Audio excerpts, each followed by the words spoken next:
There's so many of you guys that are sitting in profit. And if you're new into this ecosystem, I'm telling you, the next leg up is going to price you out. Stop worrying about these 8%, 10% drawbacks. They mean absolutely nothing. They're already up 100% from 3 months ago. XRP, Bitcoin, Cardano, Stellar, right? Come on, give me a break. We need a little bit of red, or I would be extremely worried. But let's get into this IMF and El Salvador. What's going on here and why this is very, very important. So world's first Bitcoin nation scales back crypto dream. But what happened, right? This is huge what happened with El Salvador, Bitcoin and the IMF. And this isn't just a random story. So I'm going to do a deep dive. Well, a little bit of a deep dive, and you're going to understand like really what's going on behind the picture for a very long time, right?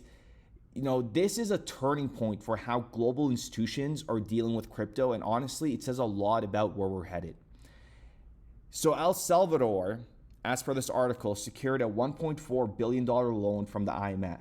But there's a catch. The IMF told El Salvador to back off its Bitcoin experiment. Okay, not fully, but you heard that right. The IMF made it clear, if you want the money, you got to tone it down with the Bitcoin hype, pretty much. And if you guys remember this panel with Ross Lacow and Brad Garlinghouse back from 2019, it's around those years. But remember this. The first one's for you. IMF. Do you see IMF holding crypto assets in the future? I did not put that up there. Remember, I'm from the legal department. I'm supposed to be very conservative about these things. I don't want to go into great details about Maybe the I IMF. should take what the IMF is going to do. I think we stunned Ross into silence with that one. For that to happen, okay, under the current legal framework, some country would have to use a crypto asset as its currency.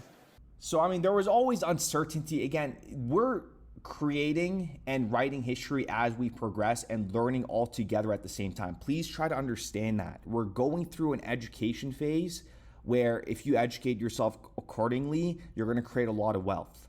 Combine those two and you got a kaboom moment, okay? Like let that marinate for a second. So the IMF is telling them to back off the Bitcoin, right? Tone it down. And this is a big deal because in 2021, they made Bitcoin a legal tender.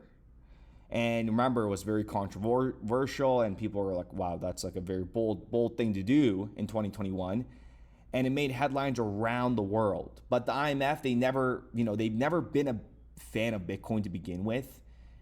And they've always been bullish on DLT. But Bitcoin itself, they said it's too volatile, too risky, and too much headache for them. And even, again, this is Christine Lagarde when she was the head of the IMF, and then after she transitioned to the head of the ECB because she wanted to be a part of this revolution. That's literally, we broke this down in another video, but this is why. She was the head of the IMF, and this is what she was saying.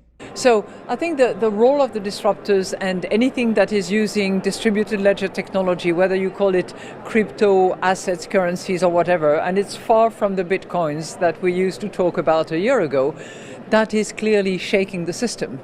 And now let's fast forward to 2024.